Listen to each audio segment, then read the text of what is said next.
Hi friends. ఈరోజు నేను మన మ్యాథమెటిక్స్ దత్తాంశ నిర్వహణ 6th క్లాస్‌లో కొన్ని బిట్స్ ప్రాక్టీస్ చేపిస్తాను. చూడండి. ఒక నిర్ణయం తీసుకొనుటకు సహాయపడు సంఖ్యాత్మక లేదా వివరణాత్మక సమాచారంను ఏమంటారు? ఇది దత్తాంశం.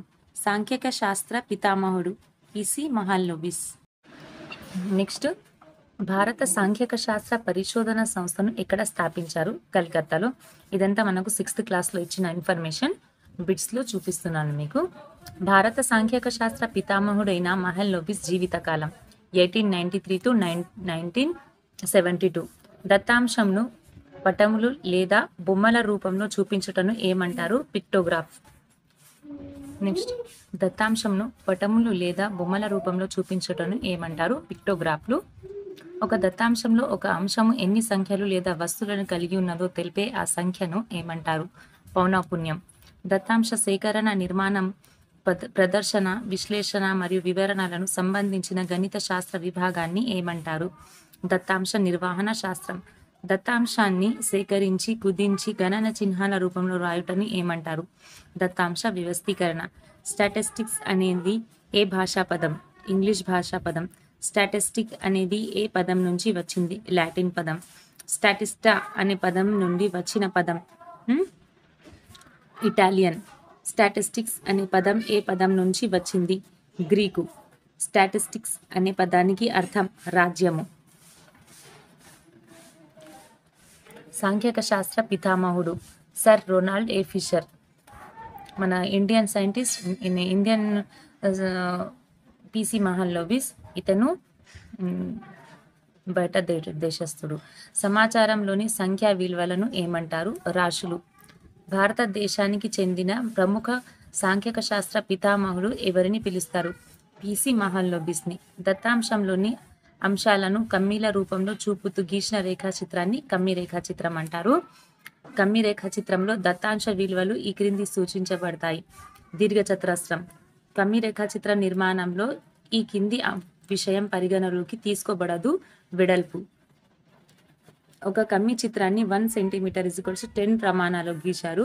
అయితే 52 యూనిట్లను సూచించేది. 5.2 1 = 10. 5/2 ఎంత అంటే మనం క్రాస్ మల్టిప్లికేషన్ చేస్తే 52/10 వస్తుంది. ఆన్సర్ 5.2 వస్తుంది. నెక్స్ట్ చూడండి. సమాన సంఖ్య విలువలు సూచించుటకు ఒకే రకమైన బొమ్మలను ఉపయోగించు చిత్రం పటచిత్రాలు. కమ్మీ రేఖాచిత్రంలో ఒక దీర్ఘచతురస్రంచే సూచించబడిన విలువ కింది వాటిలో ఒకదానితో అనుపాతంలో ఉంటుంది. పొడవుతో. ఓకే. సోపాన చిత్రంలోని ప్రతి దీర్ఘచతురస్రం మధ్య బిందువు తీసుకొని వరుసగా వక్రం కల్పుటను కల్పగా ఏర్పడు పటం పౌనఃపున్య బహుభుజి అని అంటాం. తరగతి యథార్థ హద్దులను నిర్మించిన ఆసన్న దీర్ఘచతురస్రాలను రేఖాచిత్రంలో ఏమంటారు? సోపాన చిత్రం అని అంటాం. కింది వేటిని గీయడానికి ఎక్కువ సమయం పడుతుంది? పటచిత్రాలను. ఒక bar graph 12 centimetre = 20 units scale గీయబడింది. అయినా 24 సెంటీమీటర్ దీర్ఘచతురస్రం సూచించు విలువ ఎంత అంటున్నాడు. ఇక్కడ ఏమంటున్నాడు మనకు? 12 సెంటీమీటర్స్ = 20 యూనిట్స్. ఓకే. 1 సెంటీమీటర్ ఏమవుతుంది? 12 సెంటీమీటర్స్ = 20. మనకు కావాల్సింది ఫస్ట్ 1 సెంటీమీటర్ ఎంత కనుక్కోవాలి. 1 సెంటీమీటర్ ఏమవుతుంది మనకు? 12/20. మనకు కావాల్సింది ఎంత? 24. అంటే 24 సెంటీమీటర్ = 20/12 × 24 చేస్తే మనకు 40 వస్తుంది. 40 ఈజ్ అవర్ ఆన్సర్. నెక్స్ట్, ఇచ్చిన దత్తాంశంకు అనుగుణంగా సమాచారాన్ని బొమ్మ, కారు, వృత్తం, మ్యాప్ ద్వారా చూపించుటను ఏమంటారు అంటారు? పటచిత్రాలు. కమ్మీ రేఖాచిత్రాలలో సమాచారాన్ని సూచించడం ఏ రకమైన పద్ధతి? సులువైన పద్ధతి. ఓకే. పటచిత్రంను ఉపయోగించడం వల్ల సమయం అధికంగా వినియోగించబడుతుంది. ఇది ఏ రకమైన పద్ధతి అంటున్నాడు. ఇది కష్టతరమైన పద్ధతి. కమ్మీ రేఖాచిత్రంలో సమాన వెడల్పులు గల కమ్మీలను నిలువుగా లేదా అడ్డంగా నిర్మిస్తూ వాటి మధ్య సమాన దూరంలో ఉండునట్లు కమ్మీలు పొడవు అవి సూచించే రాశులు వేటికి అనుపాతంలో ఉండునట్లు నిర్మిస్తారు? పౌనఃపున్యాలకు. ఓకే. 2 పరిశీలన అంశాలను పోల్చి చూసుకోవడానికి ఏది వాడుతాము? డబుల్ బార్ గ్రాఫ్ను. ఓకే. కింది వా కింది వానిలో వేటిని గీయడానికి ఎక్కువ సమయం పడుతుంది? పటచిత్రాలు. కమ్మి చిత్రాలను ఇంగ్లీష్‌లో ఏమంటారు? Bar graph. పటచిత్రాలలో గీసే బొమ్మలన్నీ ఒకే పరిమాణంలో ఉంటాయి. ఇదేంటిది మనకు? ఈ విలువ దేన్ని సూచిస్తుంది? ఇది 4. ఒకవేళ ఈ క్రాస్ ఇట్లా అయితే మనం అది 5కు సూచిస్తుంది. ఈ విలువ దేన్ని సూచిస్తుంది? 10, 10, 11, 12. ఓకే. హిస్టోగ్రామ్ నందు డాష్ ఉండును. దీర్ఘచతురస్రాలు ఉంటాయి. నెక్స్ట్ ఒక కమ్మి చిత్రంలో 1 మీటర్ = 8 సెంటీమీటర్ అయిన 37.6 వేలను సూచించుటకు గీయగలిగిన కమ్మిల పొడవు అంటున్నాడు. 1 సెంటీమీటర్ = 8 వేలు అంటున్నాడు మనకు. అయితే 37 / 8 చేయాలి, మనకు ఆన్సర్ వస్తుంది 4.7.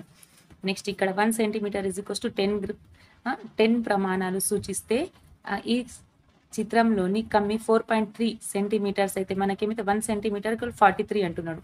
అయితే 4.3 ఎంత = 4.3 అంటే 10 × 43 చేయాలి, 4.3 చేయాలి, ఆన్సర్ 4.3 వస్తుంది.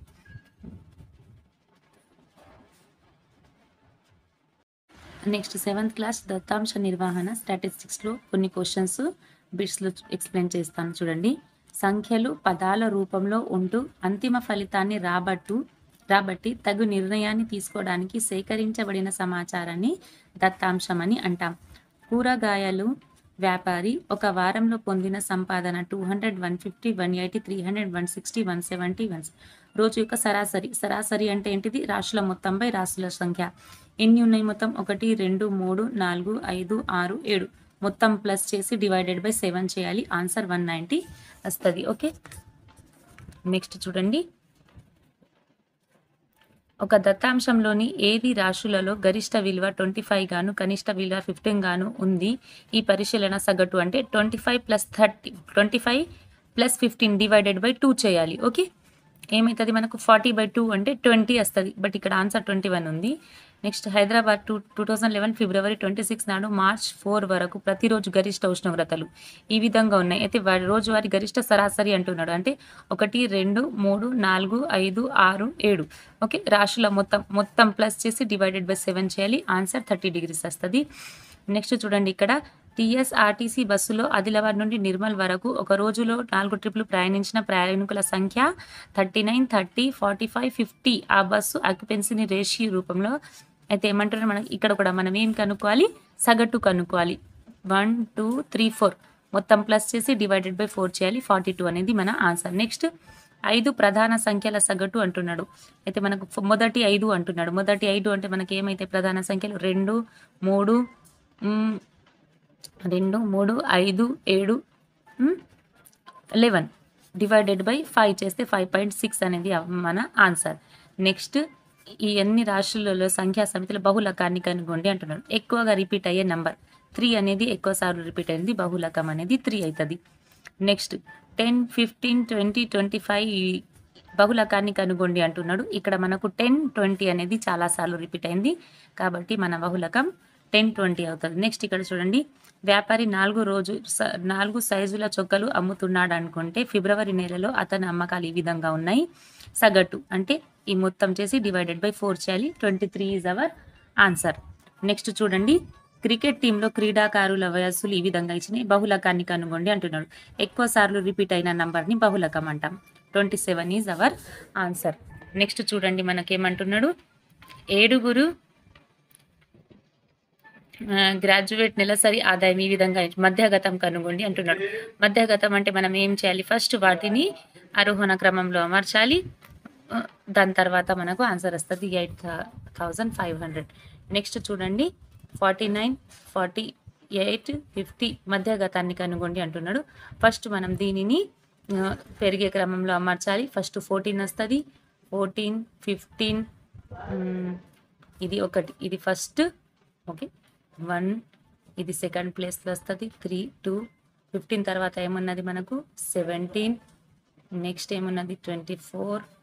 నెక్స్ట్ ఏమున్నది 20 తర్వాత 28, 5. నెక్స్ట్ ఏమున్నది 28 తర్వాత 48, 6.